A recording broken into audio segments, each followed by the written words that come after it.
My name is Samantha, but everyone just calls me Sam. I'm 25, and up until a few months ago, I thought I had everything figured out. I thought life was finally starting to make sense. I had a decent job at a marketing agency where I wasn't rich, but I was comfortable. I had a cozy apartment in the city that felt like mine and not just another rental. I had a boyfriend who, at the time, I believed was the man I would build a future with. And I had a best friend who had been by my side through every high and low since middle school. It's funny how you can feel so safe and so certain, only to realize later that everything was balanced on lies and that the two people you trusted most were secretly plotting behind your back. My boyfriend's name was Ryan, and we had been dating for almost 3 years. He wasn't the loudest guy in the room or the type to sweep me off my feet with dramatic gestures. But he was thoughtful.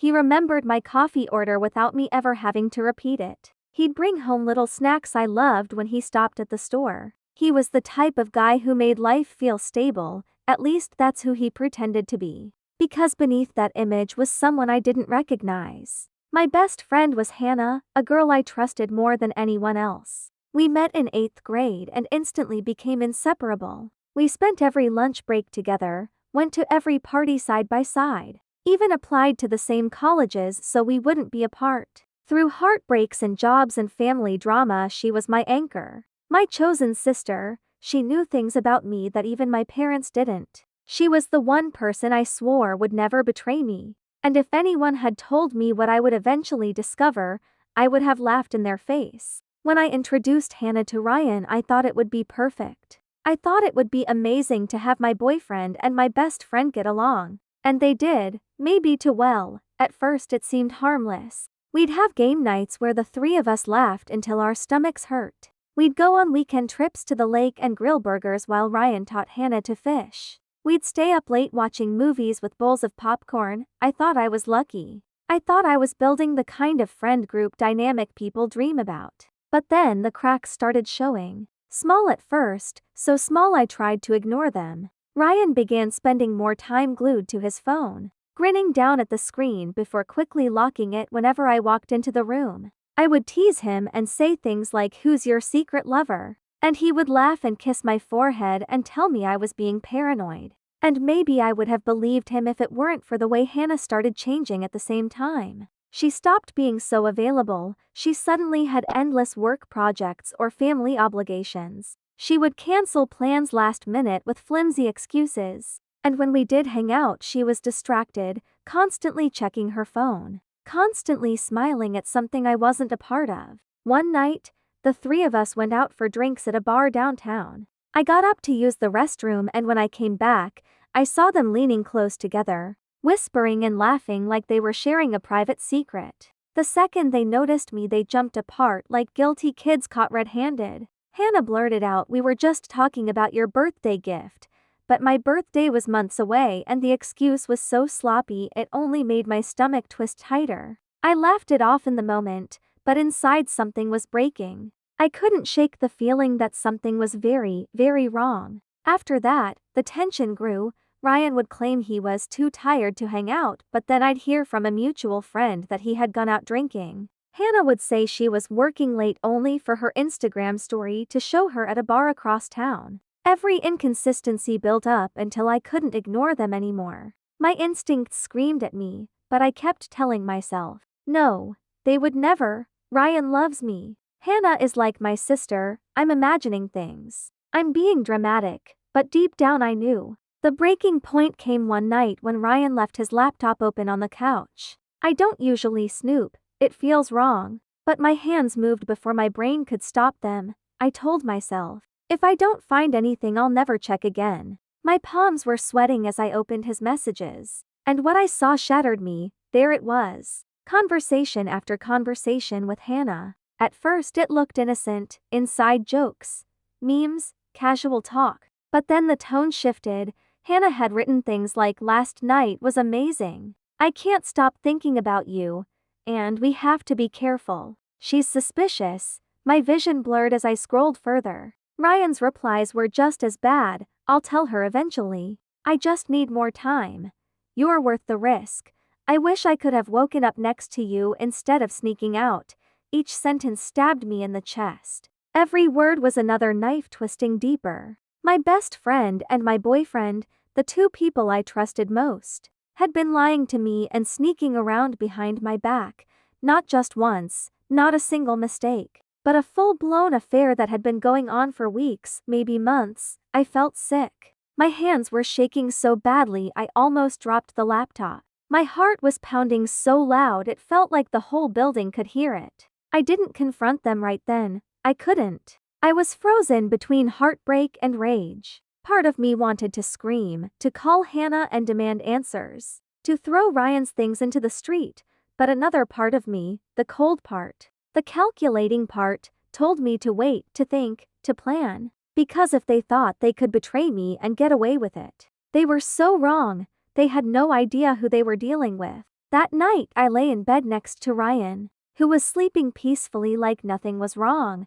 and I stared at the ceiling, my eyes burning but no tears falling, and I made a decision. I wasn't going to let them make a fool of me. I wasn't going to suffer in silence while they laughed behind my back. No, I was going to expose them, both of them. I was going to make sure they regretted every choice they made. And I was going to do it in a way they would never ever forget. The next morning, I woke up to the sound of Ryan humming in the kitchen while he made coffee, and it almost made me laugh out loud.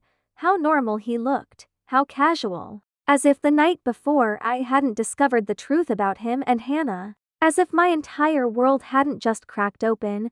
He leaned in and kissed me good morning, completely unaware that I knew everything, and I smiled back, forcing the most convincing fake expression I had ever put on in my life. Because if he could play me for a fool, I could play him just as easily. And if Hannah could lie to me while calling me her best friend, then I could lie to her too. The difference was that unlike them, I wasn't going to betray someone I loved. I was going to fight back. I was going to expose them. I went to work like nothing was wrong, but in my head I was building a plan piece by piece. I knew confrontation in the heat of the moment wouldn't be enough. Yelling, crying, breaking things, it would only give them what they expected. What I wanted was bigger.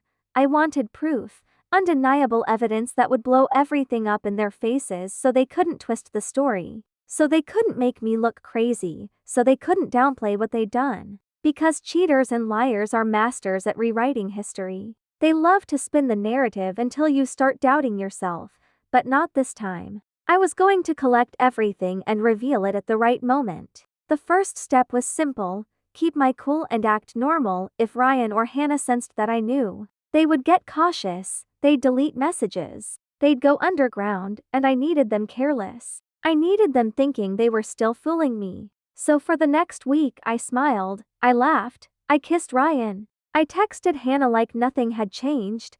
I played the part of the oblivious girlfriend and loyal best friend while inside I was memorizing every slip-up, every excuse, every second of their lies. Meanwhile, I dug deeper. Ryan's laptop gave me plenty of screenshots, but I wanted more. I synced his cloud drive to my phone without him knowing. Every new picture, every message, every shared file came straight to me. And what I found made my stomach turn. There were selfies of Hannah in Ryan's hoodie. Little notes like, "Can't wait to see you again," and "She has no idea." I found a hotel reservation under Ryan's name for a work trip he had lied about. I even found an email receipt for flowers he had sent not to me, but to Hannah. And it hit me how much effort he put into making me believe he was faithful while going out of his way to romance her. With Hannah, I took another approach. I casually asked her about her week and noted every lie. She told me she had been working late on Tuesday, but the receipts on Ryan's email showed a dinner for two at a downtown restaurant that night. She said she had gone to visit her mom over the weekend, but Ryan had sent her an Uber ride request from his place that same Saturday. Each lie was another nail in the coffin, and I was collecting them like evidence for a trial. Because that's exactly how I saw it, like I was building a case. And soon I would present it to the jury of everyone who mattered in our lives. Still, part of me wondered why. Why would Hannah do this? Out of all the people in the world, why go after Ryan? Was it jealousy? Was it some twisted competition? Was it boredom? Or was it simply because she could? because she knew I trusted her so blindly that she thought she could take what was mine and I'd never notice. And as much as it hurt, that thought fueled me, it hardened me, because I realized that if she didn't value our years of friendship, if she could throw it all away for secret hookups and stolen kisses, then she deserved whatever storm was coming. A week later, my chance came. Ryan told me he was going to be out of town for a conference, but I already knew the truth. I had seen the reservation on his calendar. He wasn't traveling for work. He was meeting Hannah at a boutique hotel just 2 cities over. And when I saw the details, my blood ran cold because the date wasn't just any date. It was the anniversary of when Ryan and I first met. While I thought he would be with me celebrating, he had planned to spend the night with her. And that was the final straw. I knew exactly what I had to do. I didn't confront him. I packed my own bag instead. And when he kissed me goodbye before heading out, I smiled sweetly and told him to have a great trip.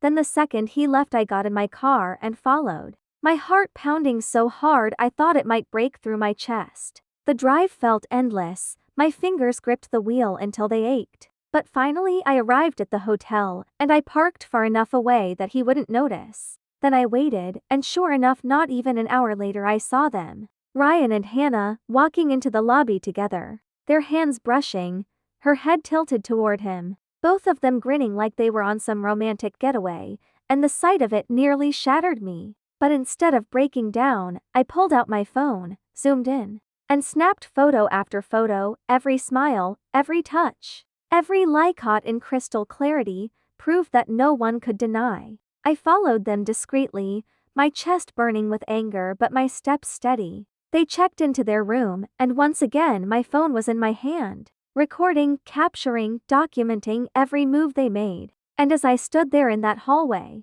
listening to them laugh on the other side of the door, I felt something shift inside me. The heartbreak was still there, the betrayal still raw, but it was no longer just pain, it was power. Because now I held the truth in my hands, and with it, I could destroy the false reality they had built. They thought they were clever, they thought they were untouchable, but they had no idea that their little game was about to end. And I was going to be the one to end it. I sat in my car outside the hotel for hours, my phone filled with proof, my chest tight with rage but also with a strange kind of calm, because I knew I finally had everything I needed. No more guessing, no more wondering if I was being paranoid. The lies were all there in black and white, in photos and screenshots and receipts. And now it was just a matter of timing, how and when I would drop the bomb. Because exposing them wasn't something I wanted to waste in a private confrontation where they could twist things or beg or lie again. No, I wanted an audience. I wanted people to see them for what they really were. I wanted the betrayal to be undeniable. The next morning I drove home before Ryan returned. I acted like everything was normal. I even texted Hannah something casual just to keep her fooled. And while they went about their secret little world, I started carefully constructing mine. I created a folder on my computer, labeled it Project Clean Break, and inside I organized everything. Screenshots of their messages, photos of them together, email confirmations, timestamps, everything arranged so clearly that no one could question what they had done. I even wrote a timeline, starting from the first suspicious moment to the most recent betrayal. And the more I worked on it, the more determined I became. Because I realized this wasn't just about me anymore. It was about not letting them get away with their lies. It was about refusing to be the fool they thought I was. But exposing them also meant blowing up my life. It meant the end of my relationship.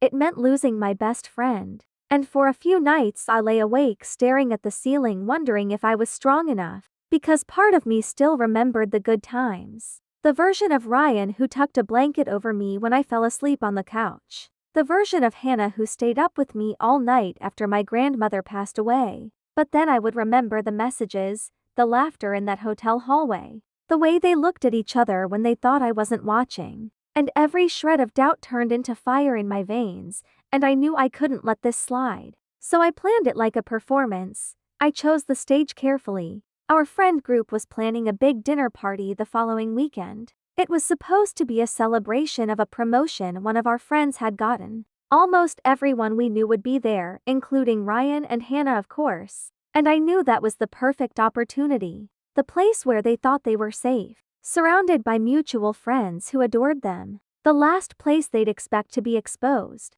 Which is exactly why it would hit the hardest. In the days leading up to the dinner, I kept my mask on. Ryan kissed me goodnight and I kissed him back. Hannah texted me about outfits and I pretended to care. Inside I was rehearsing, running through every possible outcome. What if they denied it? What if they tried to turn it around on me? What if they tried to play the victims? But the truth was I didn't care anymore. I didn't need their admission, because I had proof. And when the proof hit the table, there would be no escape. They would be naked in front of everyone, stripped of their lies. The night of the dinner came and my heart was pounding as I got ready. I wore a red dress I knew Ryan liked. I wanted him to think everything was fine. I wanted Hannah to believe I was oblivious. I wanted them both comfortable before I cut the ground out from under them. When I walked into the restaurant, our friends hugged me, joked with me, poured me a drink. Ryan put his arm around my waist like the loving boyfriend he pretended to be. And Hannah sat across the table, laughing, her eyes darting to Ryan's more than once. And each time I caught it, my stomach clenched, but I smiled, because soon they wouldn't be laughing. Dinner went on.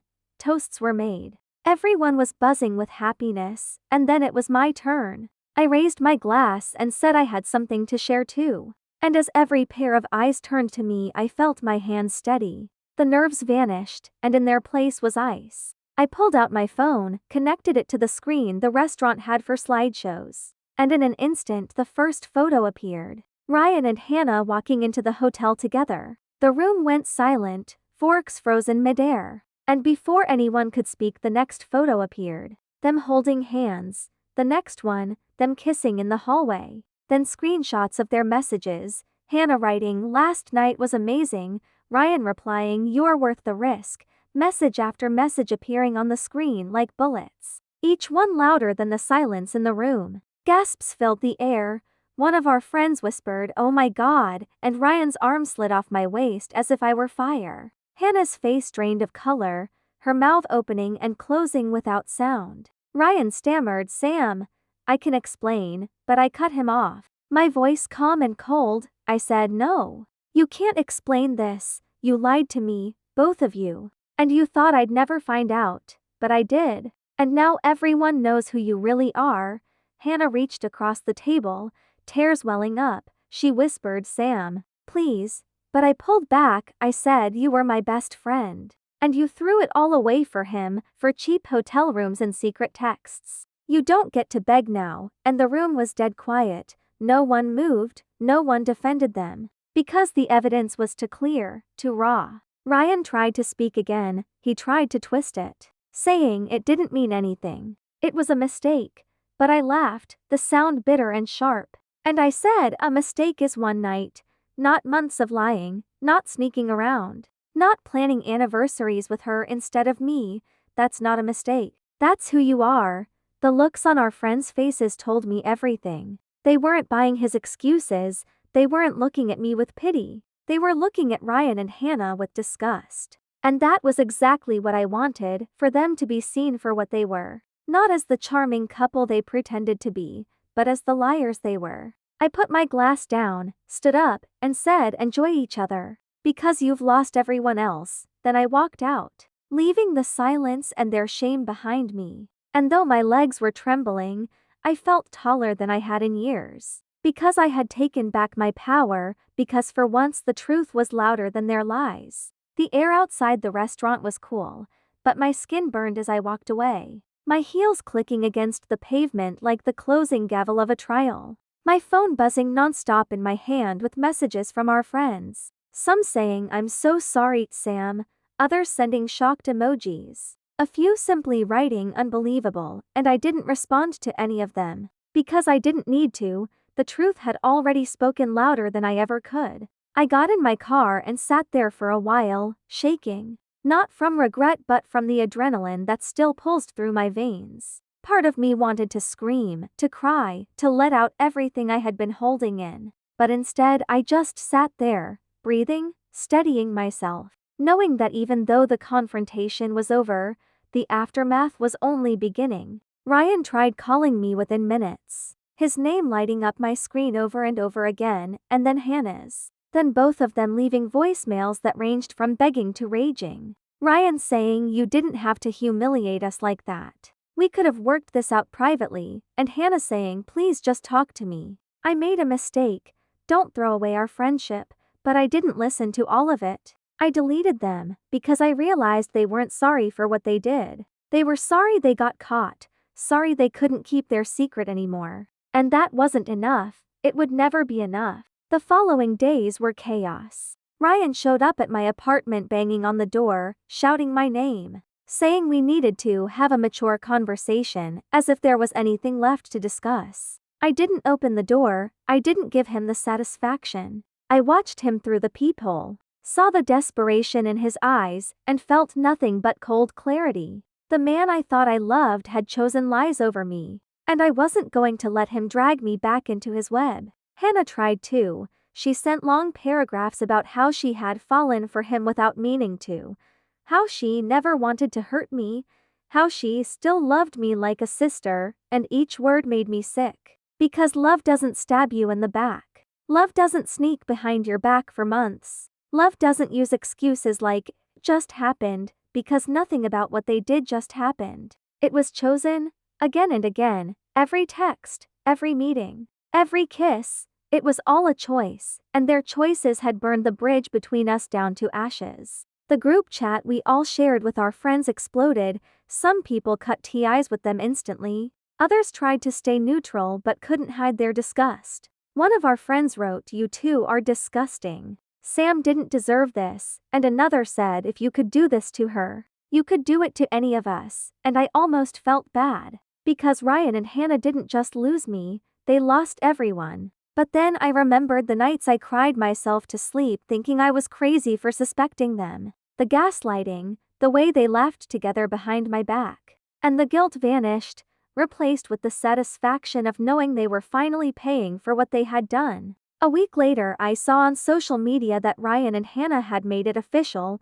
a photo of them together at a park, smiling like nothing had happened, the caption reading, "Sometimes love is unexpected," and the comments section was brutal. Our mutual friends tearing into them, strangers chiming in with insults, people calling them homewreckers, cheaters, snakes. And while part of me winced at the cruelty, another part of me thought, they brought this on themselves. They wanted to flaunt their so-called love, now they could live with the consequences, because no amount of cute captions could erase the truth. Still, I wasn't done, because while I had exposed them to our friends, there were others who deserved to know.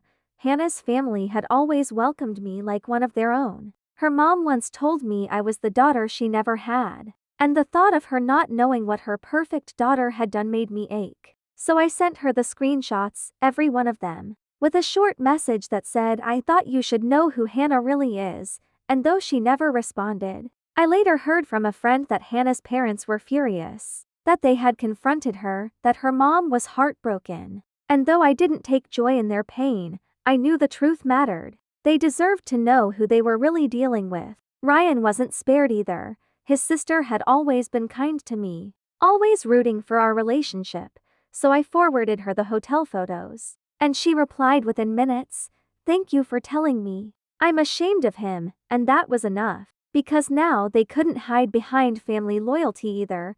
Their closest circles knew the truth. Their reputations shattered not because I lied but because I revealed the lies they created. Through it all, I stayed quiet online. I didn't post. I didn't make statements. I didn't argue.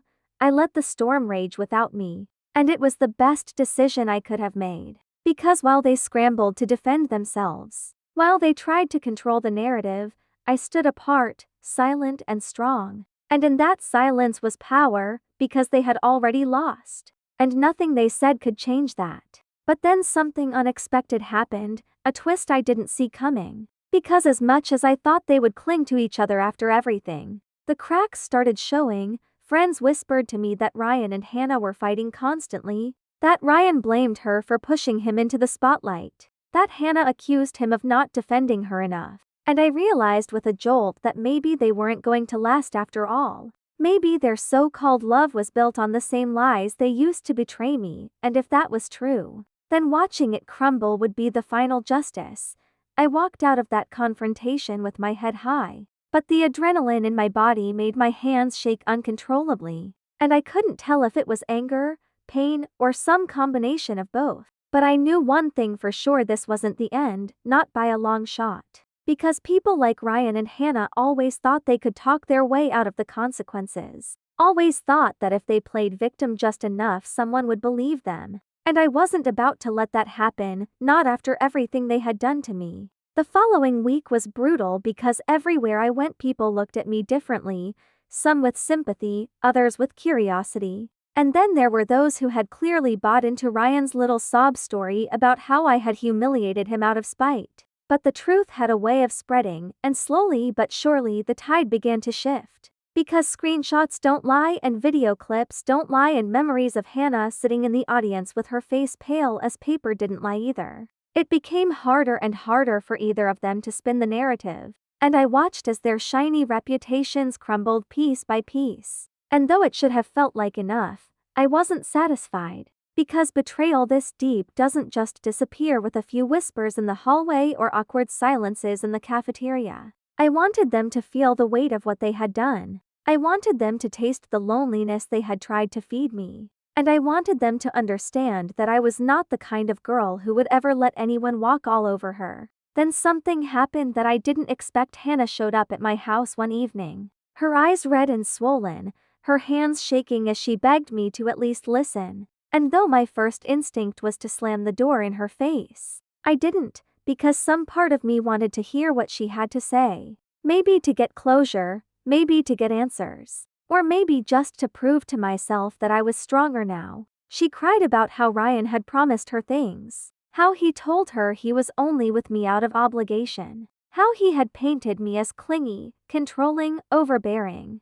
And though I knew she was wrong for believing him, a small part of me recognized how easily lies can tangle around truth when you want to hear them. Still, it didn't erase the fact that she was my best friend, the person who was supposed to protect me, and she chose to stab me in the back. So I told her flat out that forgiveness wasn't on the table, that she needed to live with the choices she made, and that maybe one day she'd realize that destroying someone else's trust is never worth a few stolen moments of attention. She left sobbing, and I closed the door with a sense of finality, because in that moment I knew I had let her go for good. As for Ryan, his spiral was far less tearful. Word got out that he had been flirting with more than just Hannah, that his so-called loyalty was a joke, and one by one the people who used to worship him stepped back, and suddenly the boy who thought he owned the world was left standing alone. The school year went on, life moved forward, and I rebuilt myself piece by piece: new friends, new priorities,